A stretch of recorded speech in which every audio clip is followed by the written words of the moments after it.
Hello and welcome. My name is Stefan Czech. I'm a DOP, Steadicam operator and filmmaker from Germany.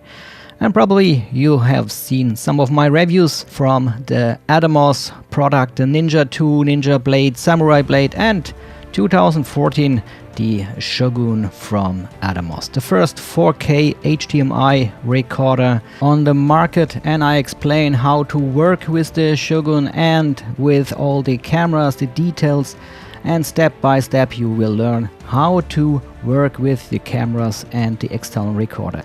But today we want to have a closer look on the new kids on the block, the new evolution and innovation from Atomos, the Shogun Flame and the Ninja Flame. This is not only an upgrade to the existing Shogun and the Ninja Assassin, it's much more. And I will show you the benefit you will have as a camera operator in the field with this 7-inch monitor and recorder. Let's divide it in two pieces. First we have an evolution and then we have a groundbreaking innovation. Let's start with the body armor of the new Flame devices. It goes around the body, protects the corner, and with a slightly rim on the front side you have a protection even for your screen. And it gives you a much more robust feeling. Even it's plastic, but it's a high-end plastic. And yes, we get the second battery from the HD devices back. It's the continuous powering here in the new Flame devices. In the combination with the power station, you get up to 4 batteries and you can hot swap them. That's pretty cool. So you can adjust over the software which battery you want to run.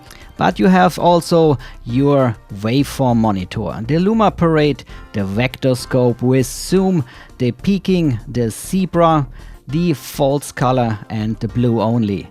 Of course you can make visible different aperture radius with lines, and you have the ability to compensate for anamorphic lenses, and the cut and tag section to mark recorded clips. But before we came to the groundbreaking innovation of the new Flame devices from Atomos, I have something to explain. As a DOP, I'm responsible for my picture and the quality of my picture. For this, I try to get my hands on the best equipment I can get for the budget, of course. And I try to improve my knowledge, my skills, and, if I can, my equipment. And when you ask me what I'm looking for, then the answer is not more resolution. The answer is more dynamic range. But in the end, our audience sitting right in front of the bottleneck, it calls TV. TV had a standard it calls BT709 or Rec 709, was from the 1990, made for the CRT monitors and had a dynamic range between 5 and 6 stops. And the value of the brightness is between 0 and 100 or 120 candela per square meters, short nits. Which means you have 100 nits out of a monitor or a TV. Yeah, this is standard. As a reference, a 100 watt light bulb emits 18,000 nits. And a sunny day, it's around 50,000 nits. And when we watch TV, we close the curtains because we want to see the screen much better than with sunlight from the side or from the back. So what do we need? We need more brightness in our monitors and probably a higher color space. 8-bit, it's okay, it's 16.7 million colors, but believe me, 1 billion is better. I'm talking about 10-bit, yes. Atomos put a 10-bit 7-inch screen in the new Flame line with a new technology it calls AtomHDR. HDR means high dynamic range and gives you an ability you never saw before on a field monitor.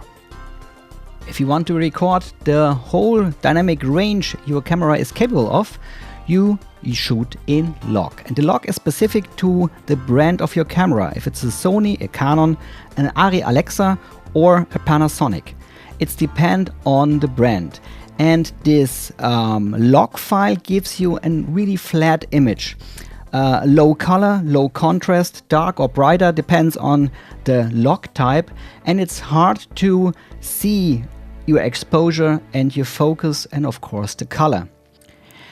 And the solution for this is to put a LUT on the log.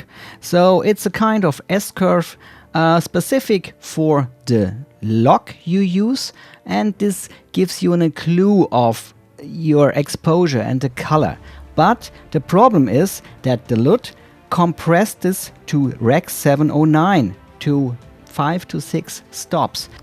Let's take a look on this shot. It looks not so bad, and when I take a closer look on the waveform monitor, I see the log file lays right in the middle. It looks good. With the false color I check again. It's pretty bright and it's really flat, but it seems okay. When I try to put a LUT on this, I shot this with the Sony FS7 and I put the S-Log3 on them. Everything is blowing out. This scene is a little bit darker from the background, but when I put the LUT on this, I have the same problem. So the highlights blowing out, and when I try to expose on this picture, I'm definitely too dark, or probably I lose details in the darker area. The solution is the Atomos HDR. It's a proprietary image processing from Atomos. Possible, make it the combination of a 10-bit screen with 1500 nits brightness. When we crushed down to Rec 709, we lost also the color information, because if we brighten up the color, it drifted to white. But with AtomHDR, we get the color back, the contrast back. We can adjust our picture. This is the native log file and this is AtomHDR.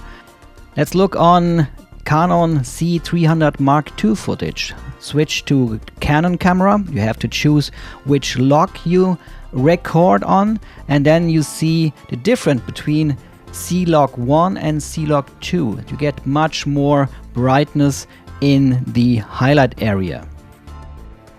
As we see here, the promo in the background is washed out with the LUT applied, but with AtomHDR it's much better and you can see the right color and the contrast. Of course, you can much better achieve also the focus.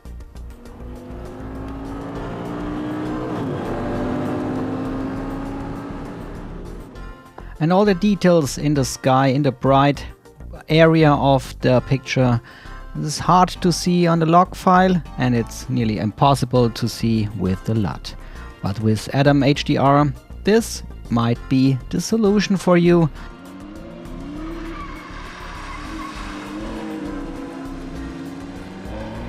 To view the HDR mode is best in darkness, but you can adjust the screen for your environment. So if you are outside and you want to watch the screen, you can push up to 1500 nits, and this is important when you work outside with the sun in your back.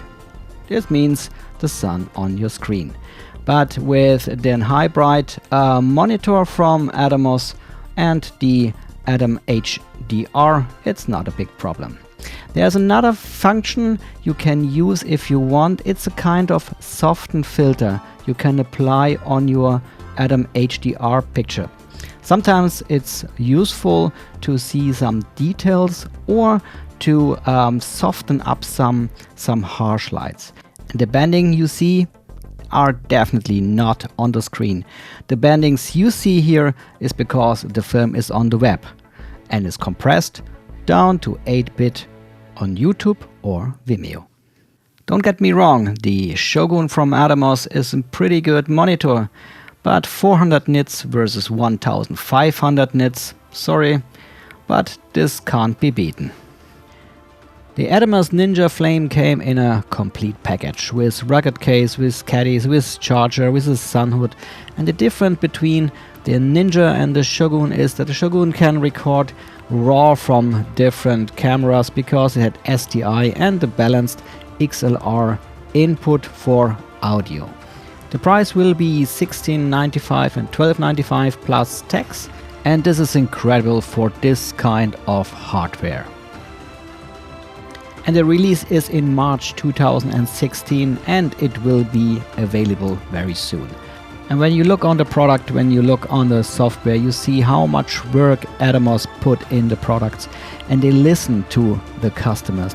And only companies they listen to their customers can make good products for them. So what you are waiting for? Go out, shoot movies, have fun with this. And best regards, your Stefan Czech.